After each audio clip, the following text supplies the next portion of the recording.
Órale, están publicando una lista de un numeroso grupo de curas acusados de pederastas en San Francisco, le corresponde ahora. Una firma con sede en Minnesota publica un documento de 66 páginas en que da nombres con fotografías e incluye historial de trabajo parroquial de cada uno de los religiosos. Este despacho de abogados, que representa a víctimas de abusos sexuales a menores por parte de sacerdotes de la Iglesia Católica, publicó la lista con nombres y fotografías, y son 263 curas acusados de cometer estos delitos en 3 diócesis del área de la Bahía de San Francisco, en California. La firma publica los documentos con todos esos datos, pero resumen los abusos cometidos. La diócesis afectada de San Francisco tiene 135 curas acusados, Oakland 95 y San José 33. Esta publicación se registra días después de que la diócesis de San José reveló nombres de 15 religiosos, algunos ya fallecidos, acusados de abusos sexuales. Qué terrible, deberían quitar eso del celibato. Recuerdo el diálogo de 2 de ellos, dice dos padres, 2 sacerdotes.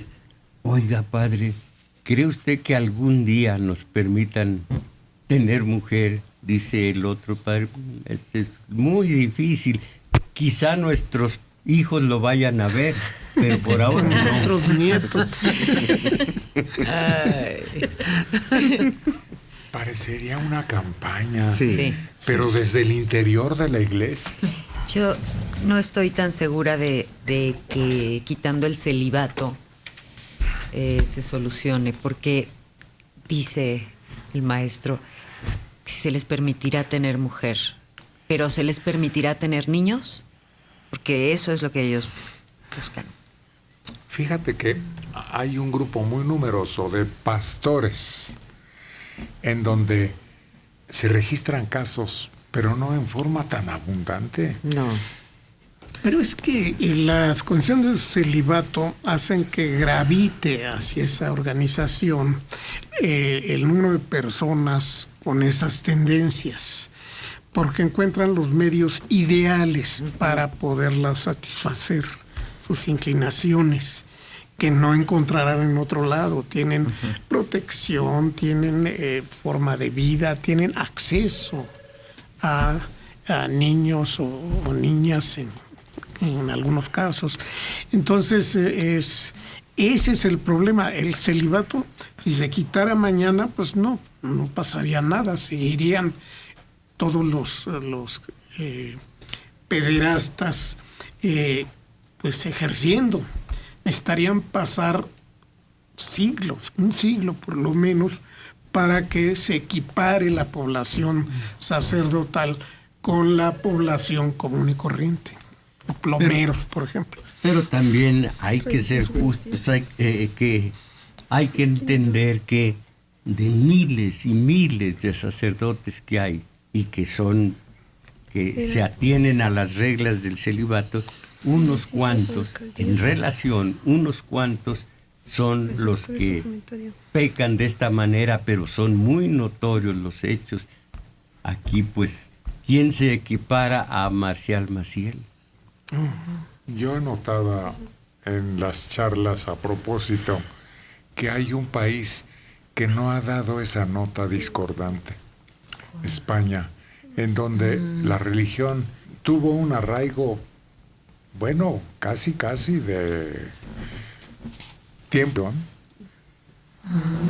los curas en la época de la Guerra Civil 36-39, pues eran fanáticos del franquismo, contra los republicanos, y sin embargo, contra curas republicanos que sí cometían desafueros, eran más recatados, fanáticos, pero de su investidura de sacerdotes. No, pero fíjate que el que tal vez no conozcamos ahorita casos en España, como hemos oído en Estados Unidos, en Irlanda, en Chile, en otros sitios, yo creo que no es que no se haya dado esta situación.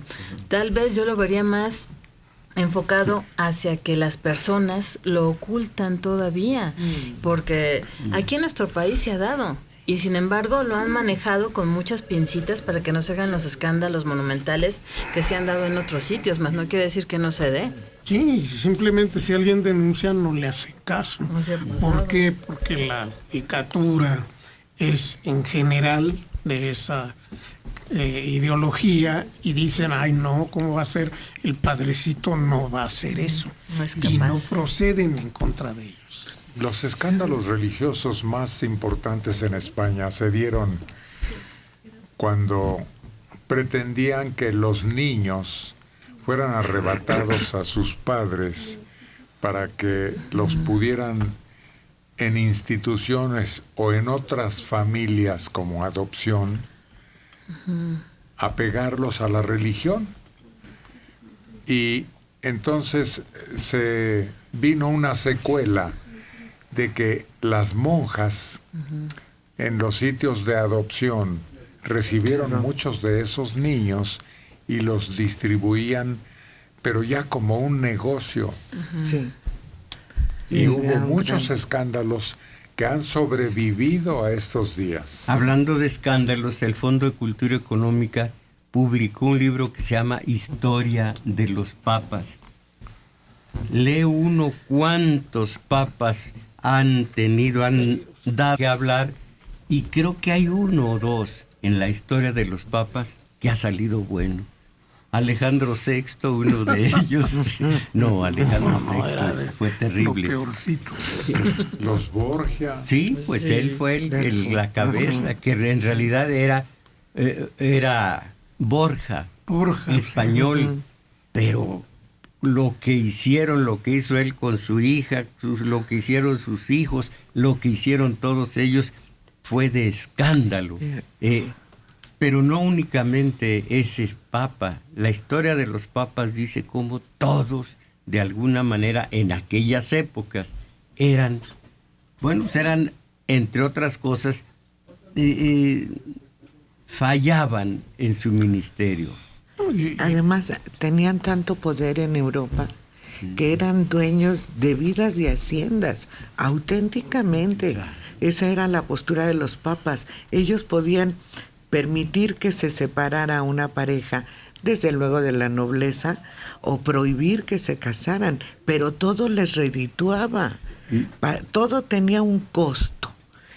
Por eso Borgia se convirtió en alguien muy poderoso, porque él facilita el matrimonio entre Isabel y Fernando.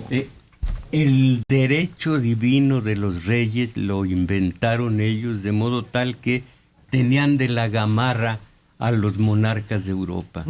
El derecho divino era para este otro, y ellos manejaban a los monarcas. Había un emperador alemán, Federico II, que se salió del huacal. Él era, toma Jerusalén porque la compra. Vive en Sicilia en una especie de corte musulmana. Ahí domina todo, desde Alemania hasta la punta de Italia.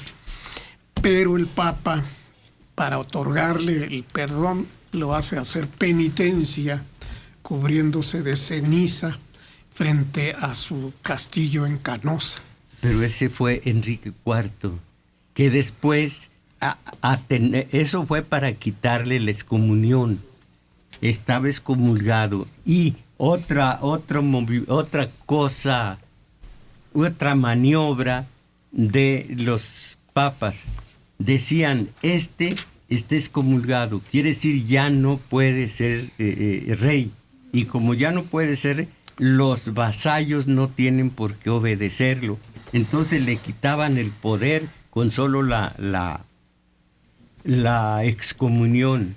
Enrique tuvo que estar en Canosa en pleno invierno con unos chonchines y encima un sayalcito, tembloriqueando, y Gregorio VII 2 días lo tuvo así. Oye, pero si la venta de indulgencias, lo que provocó... De León XIII, León XII o XIII, provocó que simplemente Lutero en la puerta de la Catedral de Wittenberg, 95 tesis, en donde dio un leñazo terrible. Pero cuando se dice, esto es poner la iglesia en manos de Lutero, no saben lo que dicen. Poner la iglesia en manos de Lutero en ese momento fue vivificarla, fue limpiarla, fue quitarle tanta suciedad, precisamente lo que se llama simonía de venta de indulgencias para hacer la Basílica de San Pedro. Entonces en ese momento fue muy bueno que hiciera esto, no porque Lutero fuera una buena persona, era malo, pero el mero malo fue Calvino. Pero de todas maneras,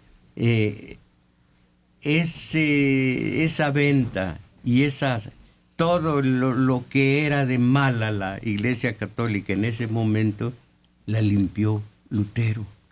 Sí, y Federico II, emperador de Alemania, era conocido como stupor mundi, el estupor del mundo, por la serie de cosas que se salía con la suya. Y claro, es el emperador más rebelde que ha tenido el Sacro Imperio Romano.